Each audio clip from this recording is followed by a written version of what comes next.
Sénateur Cosner, Madame la ministre, une question sur les zones marines protégées. Votre gouvernement a été très ambitieux par rapport à ces zones. Vous voulez vous occuper des zones, des environnements côtiers et marins et passer à 25 d'ici 2035 et 30 d'ici 2030.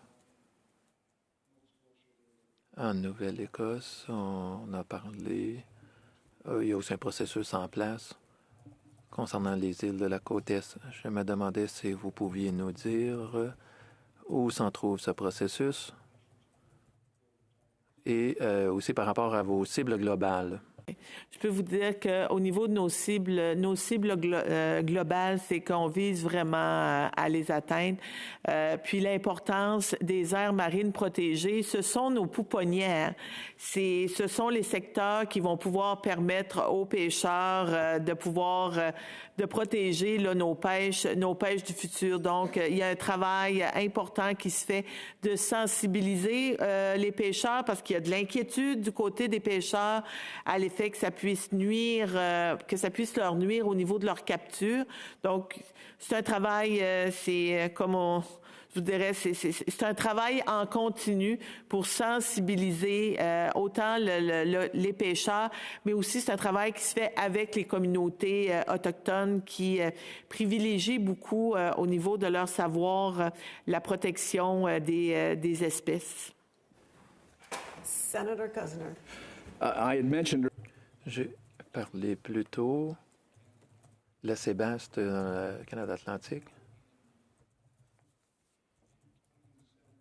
Et en 2017-2018, il y a eu 2 aires marines protégées près du banc de Sainte-Anne. Il y a beaucoup de facteurs qui ont un effet sur le niveau de prise. Est-ce que vous êtes en mesure, est-ce que vous avez l'effet scientifique pour savoir si ces zones protégées ont un tel effet sur les niveaux de capture? La ministre. Écoutez, comme je peux vous mentionner, c'est qu'au niveau des aires marines protégées, on s'assure vraiment que ces secteurs soient en mesure de protéger la biodiversité. D'ailleurs, j'ai signé une entente à l'ONU, le BBNJ, justement pour protéger notre secteur des pêches.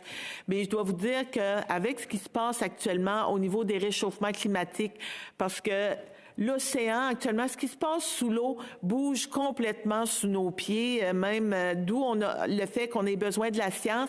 Et ça se peut très bien que ce qui est une aire marine protégée aujourd'hui, dans 15 ans ou dans 20 ans, les poissons, ça se déplace là, dans le fond de l'eau. Donc, ça se peut que ces aires marines protégées-là, pour ça, c'est important d'avoir des consultations.